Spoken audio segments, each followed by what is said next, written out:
Senate Select Committee to study governmental operations with respect to intelligence activities. Frank Church, Idaho, Chairman. John G. Tower, Texas, Vice Chairman. Philip A. Hart, Michigan. Walter F. Mondale, Minnesota. Walter D. Huddleston, Kentucky. Robert Morgan, North Carolina. Gary Hart, Colorado. Howard H. Baker, Jr., Tennessee.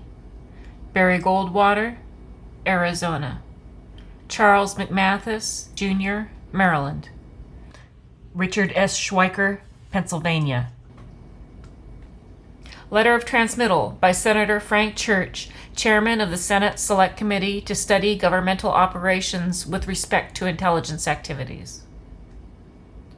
On January 27, 1975, the Senate established a select committee to conduct an investigation and study of the intelligence activities of the United States. After 15 months of intensive work, I am pleased to submit to the Senate this volume of the final report of the committee relating to foreign and military intelligence.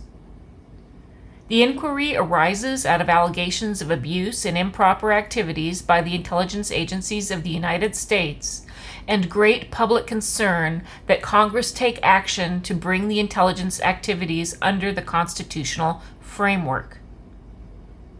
The members of the Select Committee have worked diligently and in remarkable harmony. I want to express my gratitude to the Vice Chairman, Senator John Tower of Texas, for his cooperation throughout and the able assistance he has given me in directing this most difficult task. While every member of the committee has made important contributions, I especially want to thank Senator Walter D. Huddleston of Kentucky for the work he has done as chairman of the Foreign and Military Subcommittee. His direction of the subcommittee, working with Senator Charles McMathis of Maryland, Senator Gary Hart of Colorado, and Senator Barry Goldwater of Arizona, has been of immeasurable help to me in bringing this enormous undertaking to a useful and responsible conclusion. Finally, I wish to thank the staff for the great service they have performed for the committee and for the Senate in assisting the members of the committee to carry out the mandate levied by Senate Resolution 21. The quality, integrity, and devotion of the staff has contributed in a significant way to the important analyses, findings, and recommendations of the committee. The volume which follows, the Report on the Foreign and Military Intelligence Activities of the United States, is intended to provide to the Senate the basic information about the intelligence agencies of the United States required to make the necessary judgments concerning the role such agencies should play in the future. Despite security considerations which have limited what can responsibly be printed for public release, the information which is presented in this report is a reasonably complete picture of the intelligence activities undertaken by the United States and the problems that such activities pose for constitutional government. The findings and recommendations contained at the end of this volume constitute an agenda for action which, if adopted, would go a long way toward preventing the abuses that have occurred in the past from occurring again, and would assure that the intelligence activities of the United States will be conducted in accordance with constitutional processes. Frank Church. 1. Introduction. The Senate Select Committee on Intelligence Activities has conducted a 15-month-long inquiry, the first major inquiry into intelligence since World War II. The inquiry arose out of allegations of substantial, even massive wrongdoing within the national intelligence system. National intelligence includes, but is not limited to, the CIA, NSA, DIA, elements within the Department of Defense for the collection of intelligence through reconnaissance programs, the Intelligence Division of the FBI, and the intelligence elements of the State Department and the Treasury Department. This final report provides a history of the evolution of intelligence, an evaluation of the intelligence system of the United States, a critique of its problems, recommendations for legislative action, and recommendations to the executive branch. The committee believes that its recommendations will provide a sound framework for conducting the vital intelligence activities of the United States in a manner which meets the nation's intelligence requirements and protects the liberties of American citizens and the freedoms which our Constitution guarantees. The shortcomings of the intelligence system, the adverse effects of secrecy, and the failure of congressional oversight to assure adequate accountability for executive branch decisions concerning intelligence activities were major subjects of the committee's inquiry. Equally important to the obligation to investigate allegations of abuse was the duty to review systematically the intelligence community's overall activities since 1945 and to evaluate its present structure and performance. An extensive national intelligence system has been a vital part of the United States government since 1941. Intelligence information has had an important influence on the direction and development of American foreign policy and has been essential to the maintenance of our national security. The committee is convinced that the United States requires an intelligence system which will provide policymakers with accurate intelligence and analysis. We must have an early warning system to monitor potential military threats by countries hostile to the United States' interests. We need a strong intelligence system to verify that treaties concerning arms limitation are being honored. Information derived from the intelligence agencies is a necessary ingredient in making national defense and foreign policy decisions. Such information is also necessary in countering the efforts of hostile intelligence services and in halting terrorists, international drug traffickers, and other international criminal activities. Within this country, certain carefully controlled intelligence activities are essential for effective law enforcement. The United States has devoted enormous resources to the creation of a national intelligence system, and today there is an awareness on the part of many citizens that a national intelligence system is a permanent and necessary component of our government. The system's value to the country has been proven, and it will be needed for the foreseeable future. But a major conclusion of this inquiry is that congressional oversight is necessary to assure that in the future our intelligence community functions effectively within the framework of the Constitution. The committee is of the view that many of the unlawful actions taken by officials of the intelligence agencies were rationalized as their public duty. It was necessary for the committee to understand how the pursuit of the public good could have the opposite effect.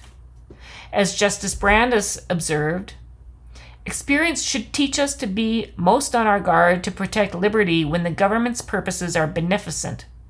Men born to freedom are naturally alert to repel invasion of their liberty by evil-minded rulers. The greatest dangers to liberty lurk in the insidious encroachment by men of zeal, well-meaning but without understanding. Footnote 2. Olmstead v. United States, 277 U.S. 438, 479, 1928. A. The mandate of the committee's inquiry. On January 27, 1975, Senate Resolution 21 established a select committee to conduct an investigation and study of governmental operations with respect to intelligence activities and of the extent, if any, to which illegal, improper, or unethical activities were engaged in by any agency of the federal government. Senate Resolution 21 lists specific areas of inquiry and study. 1. Whether the Central Intelligence Agency has conducted an illegal domestic intelligence operation in the United States. 2. The conduct of domestic intelligence or counterintelligence operations against United States citizens by the Federal Bureau of Investigation or of any federal agency. 3. The origin and disposition of the so-called Houston Plan to apply United States Intelligence Agency capabilities against individuals or organizations within the United States.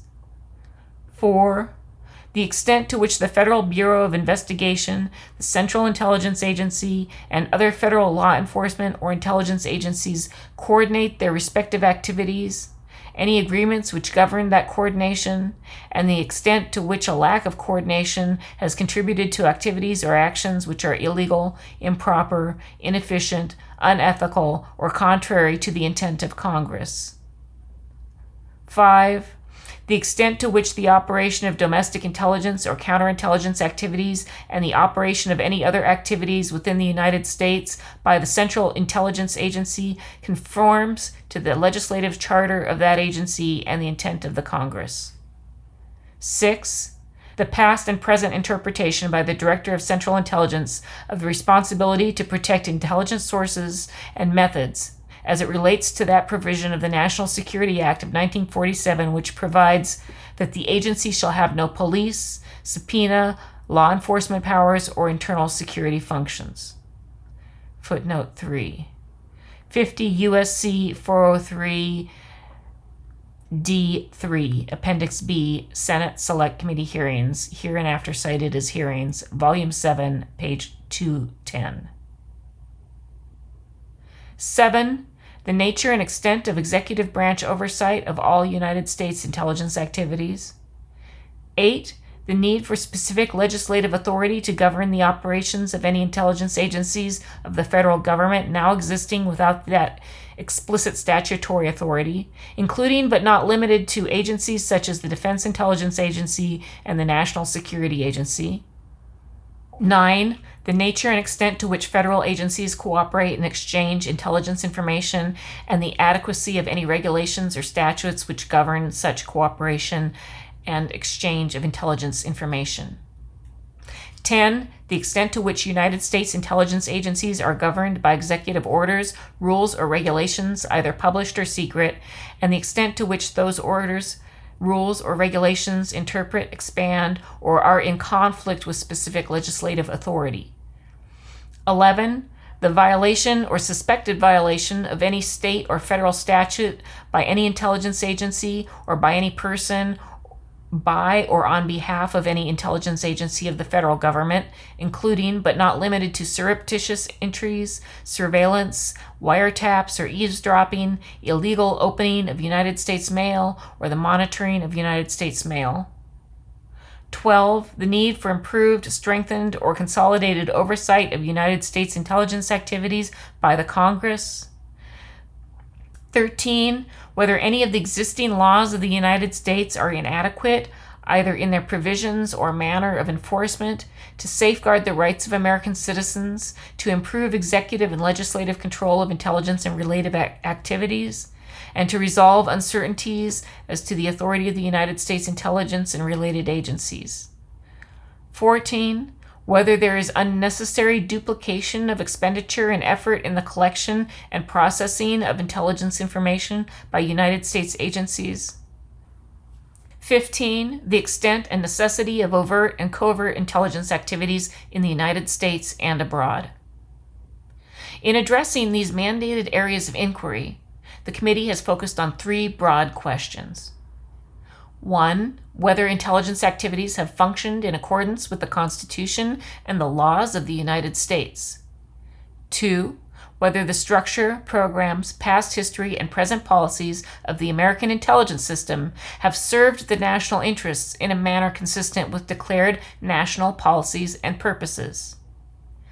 3. Whether the processes through which the intelligence agencies have been directed and controlled have been adequate to assure conformity with policy and the law.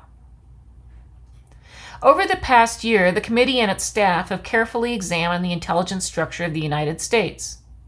Considerable time and effort have been devoted in order to understand what has been done by the United States government in secrecy during the 30-year period since the end of World War II.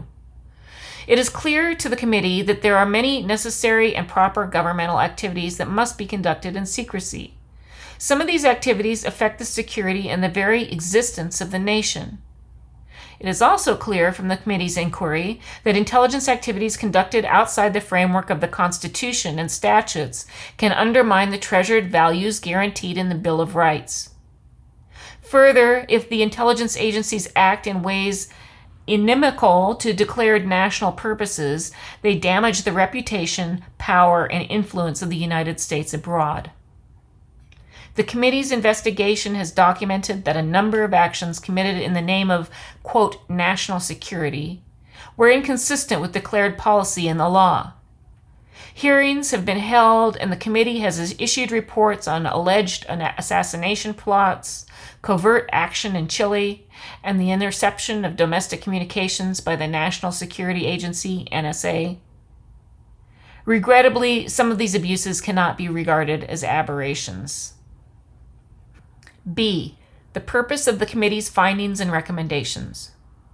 It is clear that a primary task for any successor oversight committee and the Congress as a whole will be to frame basic statutes necessary under the Constitution within which the intelligence agencies of the United States can function efficiently under clear guidelines. Charters delineating the missions, authorities, and limitations for some of the United States' most important intelligence agencies do not exist. For example, there is no statutory authority for the NSA's intelligence activities. Where statutes do exist, as with the CIA, they are vague and have failed to provide the necessary guidelines defining missions and limitations. The committee's investigation has demonstrated, moreover, that the lack of legislation has had the effect of limiting public debate upon some important national issues. The CIA's broad statutory charter, the 1947 National Security Act, makes no specific mention of covert action. The CIA's former general counsel, Lawrence Houston, who was deeply involved in drafting the 1947 Act, wrote in September 1947, "We do not believe that there was any thought in the minds of Congress that the CIA, under the authority of the National Security Act, would take positive action for subversion and sabotage." Footnote 4, Memorandum from CIA General Counsel Lawrence Houston to DCI Hillenkotter, 9/25/47. Yet a few months after enactment of the 1947 legislation, the National Security Council authorized the CIA to engage in covert action programs. The provision of the act, often cited as authorizing CIA covert activities, provides for the agency, quote, to perform such other functions and duties related to intelligence affecting the national security as the National Security Council may from time to time direct. Footnote 4A. 50 U.S.C. 403 D5. Secret executive orders issued by the NSC to carry out covert action programs were not subject to congressional review. Indeed, until recent years, except for a few members, Congress was not fully aware of the existence of the so-called, quote, secret charter for intelligence activities. Those members who did know had no institutional means for discussing their knowledge of secret intelligence activities with their colleagues. The problem of how the Congress can effectively use secret knowledge in its legislative process remains to be resolved. It is the committee's view that a strong and effective oversight committee is an essential first step that must be taken to resolve this fundamental issue. C. The focus and scope of the committee's inquiry and obstacles encountered. The inquiry mandated in Senate Resolution 21 falls into two main categories. The first concerns allegations of wrongdoing. The nature of the committee's inquiry into these matters tends, quite properly, to be akin to the investigations conducted by Senate and congressional committees in the past. We decided from the outset, however, that this committee is neither a court nor a law enforcement agency, and that while using many traditional congressional investigative techniques, our inquiry has served primarily to illustrate the problems before Congress and the country. The Justice Department and the courts, in turn, have their proper roles to play. The second category of inquiry has been an examination of the intelligence agencies themselves. The committee wished to learn enough about their past and present activities to make the legislative judgments required to assure the American people that whatever necessary secret intelligence activities were being undertaken were subject to constitutional processes and were being conducted in an effective, humane, and efficient a manner as possible. The committee focused on many issues affecting the intelligence agencies which had not been seriously addressed since our peacetime intelligence system was created in 1947. The most important questions relating to intelligence, such as its value to national security purposes and its cost and quality, have been carefully examined over the past year. Although some of the committee's findings can be reported to the public only in outline, enough can be set forth to justify the recommendations. The committee has necessarily been selective. A year was not enough time to investigate everything relative to intelligence activities. These considerations guided the committee's choices. 1. A limited number of programs and incidents were examined in depth rather than reviewing hundreds superficially. The committee's purpose was to understand the causes for the particular performance or behavior of an agency. 2. The specific cases examined were chosen because they reflected generic problems.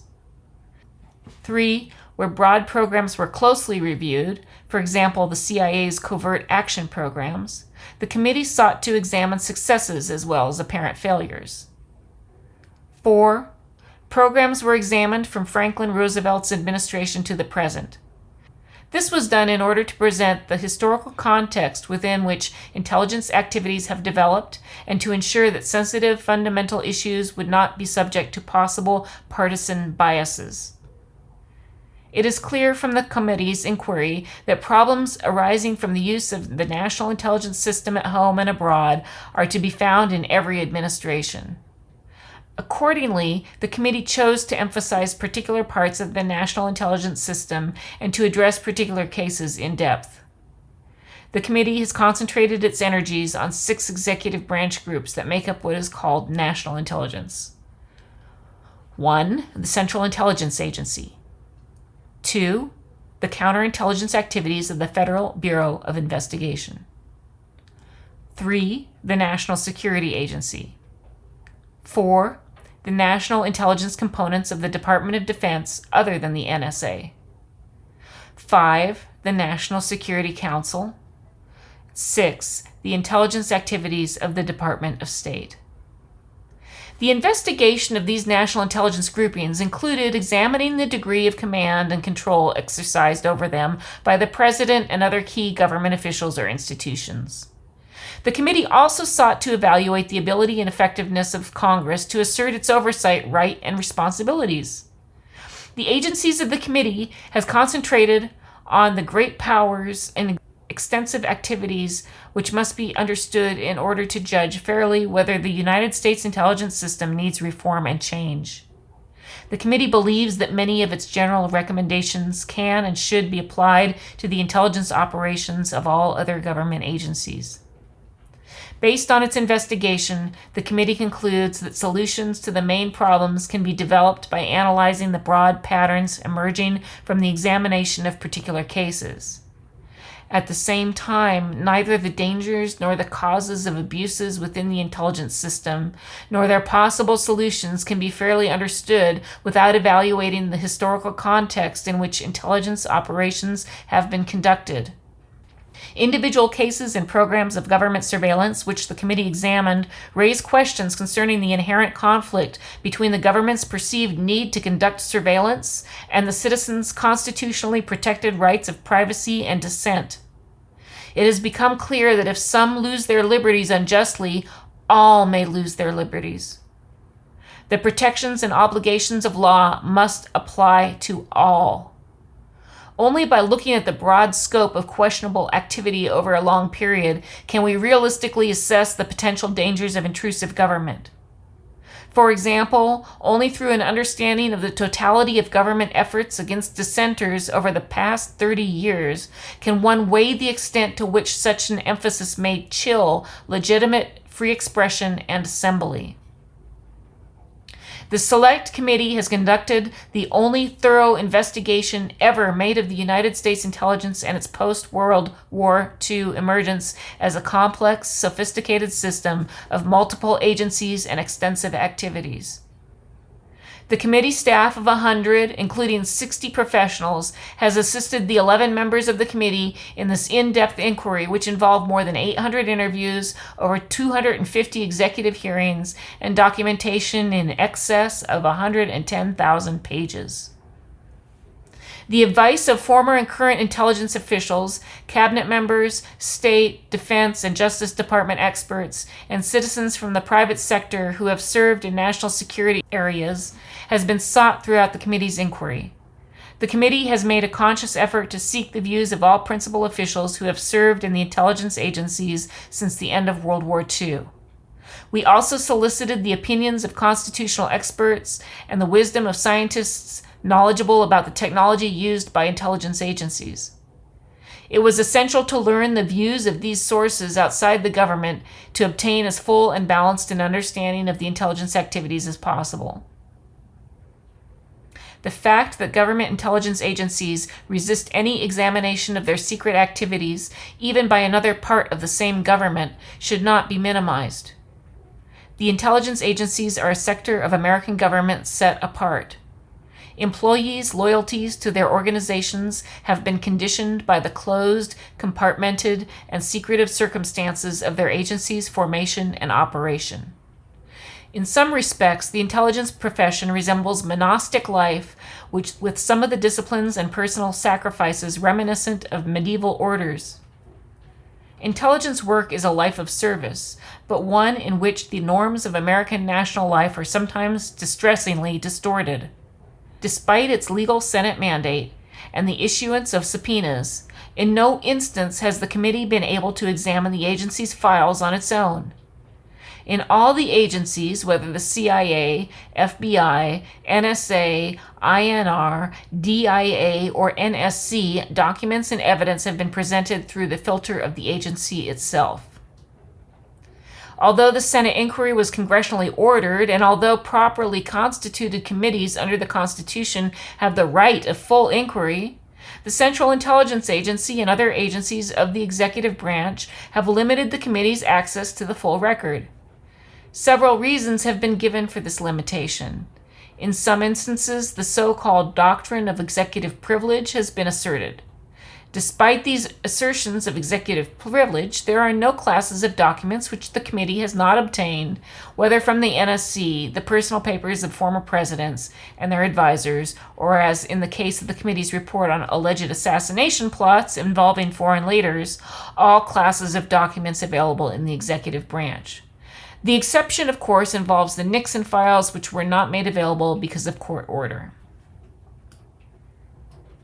It should be noted that in some highly important areas of its investigation, the committee has been refused access to files or documents. These involve, among others, the arrangements and agreements made between the intelligence agencies and their informers and sources, including other intelligence agencies and governments. The committee has agreed that in general the names of agents and their methods of conducting certain intelligence activities should remain in the custody of a few within the executive branch. But there is a danger and an uncertainty which arises from accepting at face value the assertions of the agencies and departments which in the past have abused or exceeded their authority. If the occasion demands, a duly authorized congressional committee must have the right to go behind agency assertions and review the full evidence on which the agency responses to committee inquiries have been based. There must be a check, some means to ascertain whether the secrets being kept are, in fact, valid national secrets. The committee believes that the burden of proof should be on those who ask that a secret program or policy be kept secret. The committee's report consists of a number of case studies which have been pursued to the best of the committee's ability and which the committee believes illuminate the purposes, character, and usefulness of the shielded world of intelligence activities. The inquiry conducted over the past 15 months will probably provide the only broad insight for some time into the now permanent role of the intelligence community in our national government. Because of this, and because of the need to assure that necessary secret activities remain under constitutional control, the recommendations set forth by the committee are submitted with a sense of urgency and with the admonition that to ignore the dangers posed by secret government action is to invite further weakening of our democracy. D. The historical context of the inquiry. The 30 years since the end of World War II have been marked by continuing experimentation and change in the scope and methods of the United States government's activities abroad. From the all-out world war between the Axis powers and the Allies, to the Cold War and fears of nuclear holocaust between the Communist bloc and the Western democratic powers, to the period of wars of liberation in former colonial areas, the world has progressed to an era of negotiations leading to some easing of tensions between the United States and the Soviet Union. In addition, the People's Republic of China has emerged as a world power which the United States and other nations must consider. The recognizable distinctions between declared war and credible peace have been blurred throughout these years by a series of regional wars and uprisings in Asia, the Middle East, Latin America, Europe, and Africa. The competing great powers have participated directly or indirectly in almost all of these wars. Of necessity, this country's intelligence agencies have played an important role in the diplomacy and military activities of the United States during the last 3 decades. Intelligence information has helped shape policy, and intelligence resources have been used to carry out these policies. The fear of war and its attendant uncertainties and doubts has fostered a series of secret practices that have eroded the processes of open democratic government. Secrecy, even what would be agreed by reasonable men to be necessary secrecy, has, by a subtle and barely perceptible accretive process, placed constraints upon the liberties of the American people. Shortly after World War II, the United States, based on its wartime experience, created an intelligence system with the assigned mission at home and abroad to protect the national security, primarily through the gathering and evaluation of intelligence about individuals, groups, or governments perceived to threaten or potentially threaten the United States. In general, these intelligence functions were performed with distinction. However, both at home and abroad, the new intelligence system involved more than merely acquiring intelligence and evaluating information. The system also undertook activities to counter, combat, disrupt, and sometimes destroy those who were perceived as enemies. The belief that there was a need for such measures was widely held, as illustrated in the following report related to the 1954 Hoover Commission report on government organization. Quote, "It is now clear that we are facing an implacable enemy whose avowed objective is world domination by whatever means and at whatever cost. There are no rules in such a game. Hitherto acceptable norms of human conduct do not apply.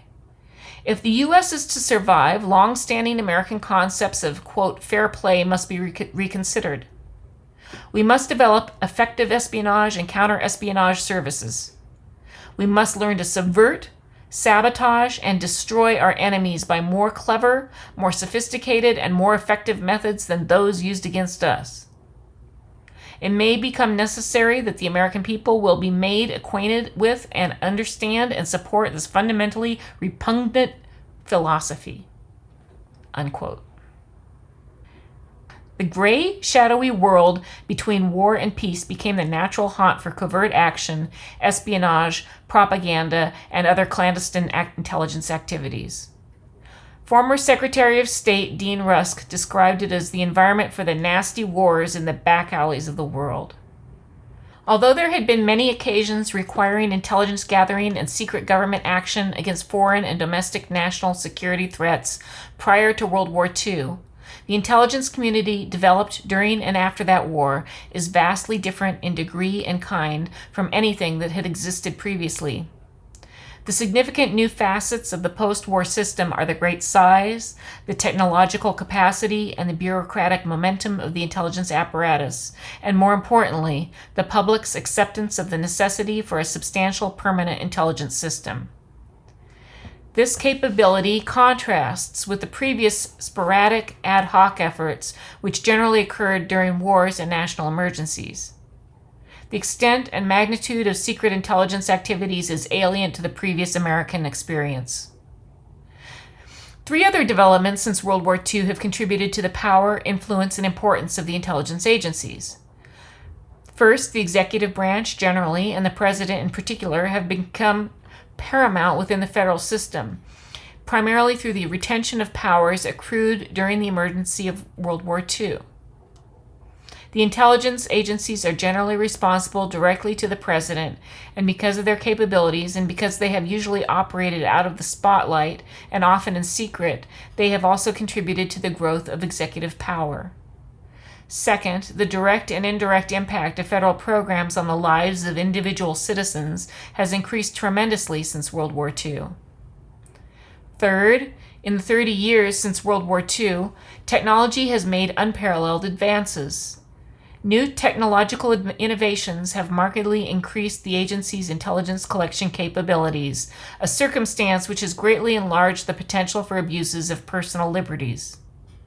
To illustrate, the SALT negotiations and treaties have been possible because technological advances make it possible to accurately monitor arms limitations. But the very technology which permits such precise weapons monitoring also enables the user to intrude on the private conversations and activities of citizens.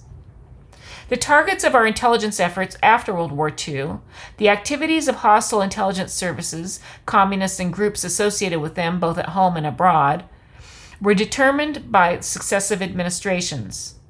In the 1960s, as the civil rights movement grew in the country, some intelligence agencies directed attention to civil rights organizations and groups hostile to them, such as the Ku Klux Klan. From the 1960s until the end of the Vietnam War, intelligence efforts were focused on anti-war groups. Just as the nature of intelligence activity has changed as a result of international and national developments, the public's attitude towards intelligence has also altered. During the last 8 years, beginning with Ramparts magazine exposure of CIA covert relationships with non-governmental organizations, there has been a series of allegations in the press and Congress which have provoked serious questions about the conduct of intelligence agencies at home and abroad.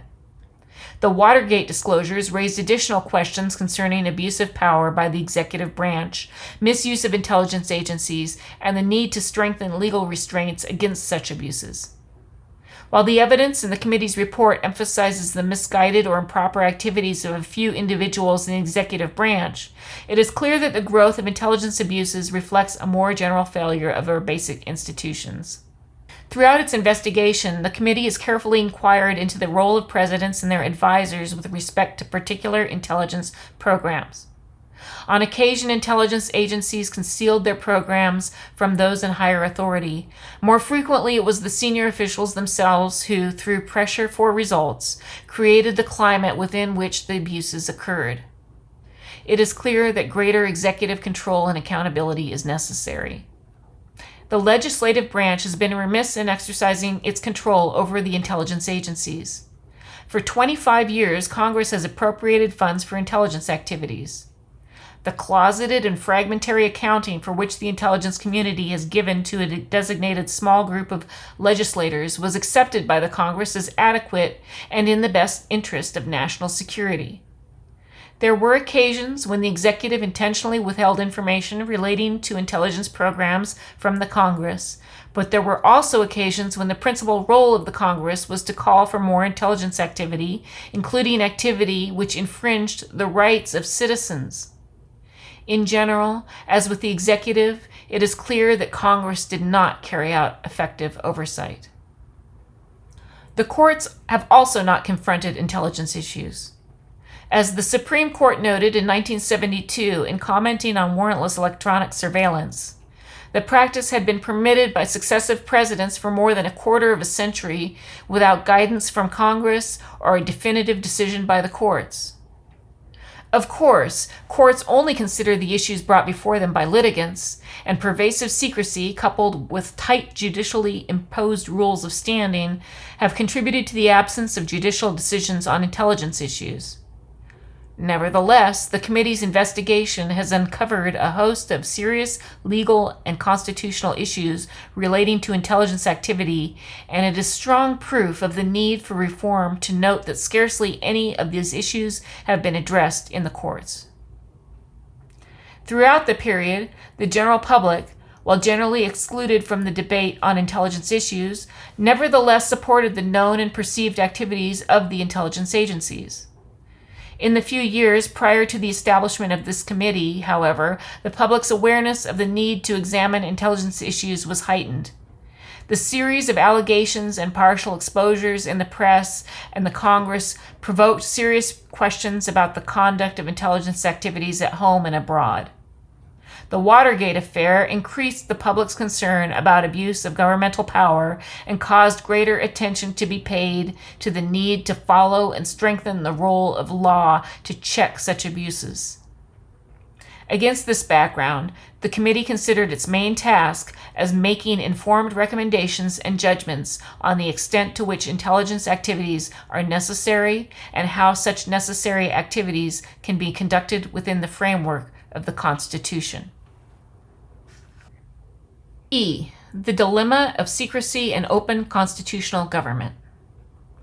Since World War II, with steadily escalating consequences, many decisions of national importance have been made in secrecy, often by the executive branch alone. These decisions are frequently based on information obtained by clandestine means and available only to the executive branch. Until very recently, the Congress has not shared in this process. The cautions expressed by the Founding Fathers and the constitutional checks designed to assure that policymaking not become the province of one man or few men have been avoided on notable recent occasions through the use of secrecy. John Adams expressed his concern about the dangers of arbitrary power 200 years ago. Quote, "Whenever we leave principles and clear positive laws, we are soon lost in the wild regions of imagination and possibility where arbitrary power sits upon her brazen throne and governs with an iron scepter." Unquote. Recent presidents have justified the secrecy on the basis of national security, the requirements of national defense, or the confidentiality required by sensitive ongoing negotiations or operations. These justifications were generally accepted at face value. The Bay of Pigs fiasco, the secret war in Laos, the secret bombing of Cambodia, the anti-Allende activities in Chile, the Watergate affair were all instances of power cloaked in secrecy which, when revealed, provoked widespread popular disapproval. This series of events has ended, for the time being at least, passive and uncritical acceptance by the Congress of executive decisions in the areas of foreign policy, national security, and intelligence activities. If Congress had met its oversight responsibilities, some of these activities might have been averted. An examination of the scope of secret intelligence activities undertaken in the past 3 decades reveals that they ranged from war to conventional espionage. It appears that some United States intelligence activities may have violated treaty and covenant obligations, but more importantly, the rights of United States citizens have been infringed upon.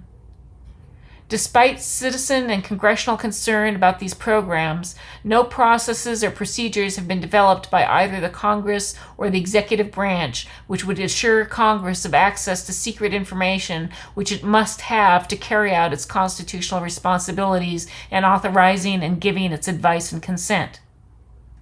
The hindsight of history suggests that many secret operations were ill-advised or might have been more beneficial to the United States interests had they been conducted openly rather than secretly. What is a valid national secret? What can be properly concealed from the scrutiny of the American people, from various segments of the executive branch, or from a duly constituted oversight body of their elected representatives? Assassination plots? The overthrow of an elected democratic government? Drug testing on unwitting American citizens? Obtaining millions of private cables? Massive domestic spying by the CIA and the military? The illegal opening of mail? Attempts by an agency of the government to blackmail a civil rights leader? These have occurred, and each has been withheld from scrutiny by the public and the Congress by the label secret intelligence.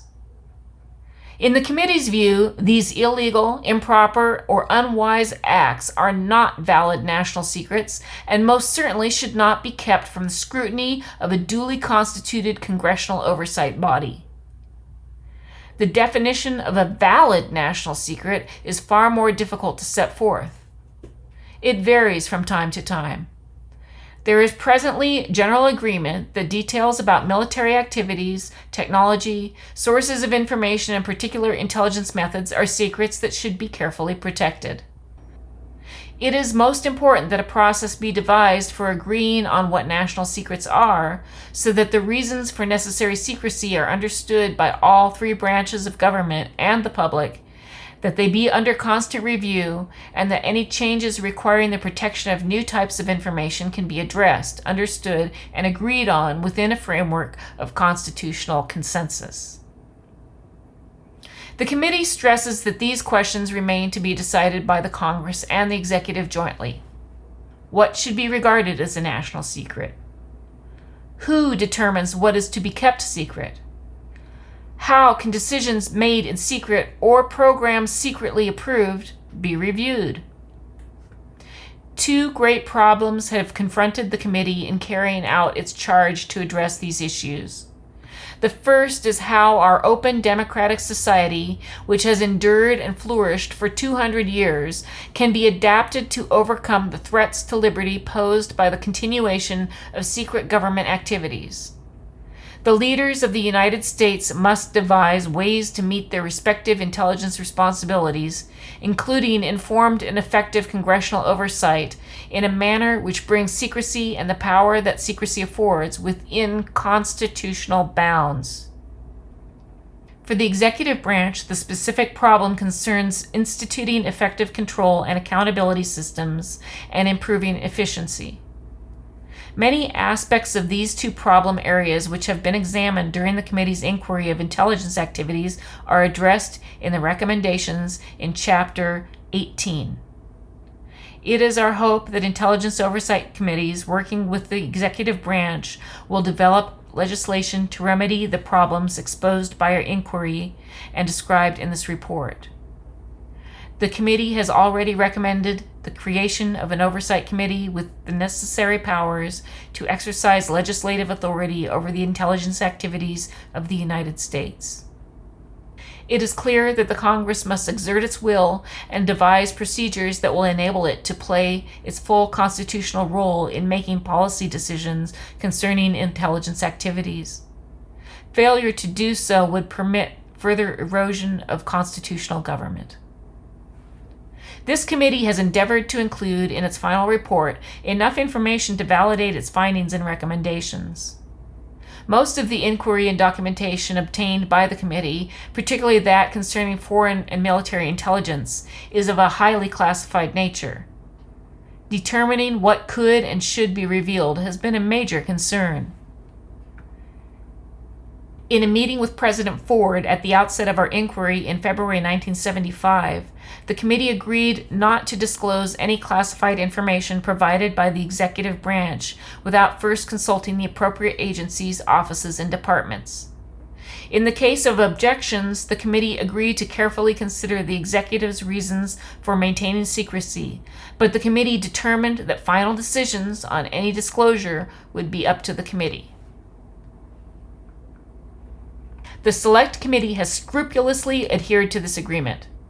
The interim report on alleged assassination plots involving foreign leaders, the report on CIA activities in Chile, the report on illegal NSA surveillances, and the disclosures of illegal activities on the part of FBI COINTELPRO, the FBI's harassment of Dr. Martin Luther King Jr., and other matters revealed in the committee's public hearings were all carefully considered by the committee and the executive branch, working together to determine what information could be declassified and revealed without damaging national security. In those reports and hearings, virtually all differences between the committee and the executive were resolved.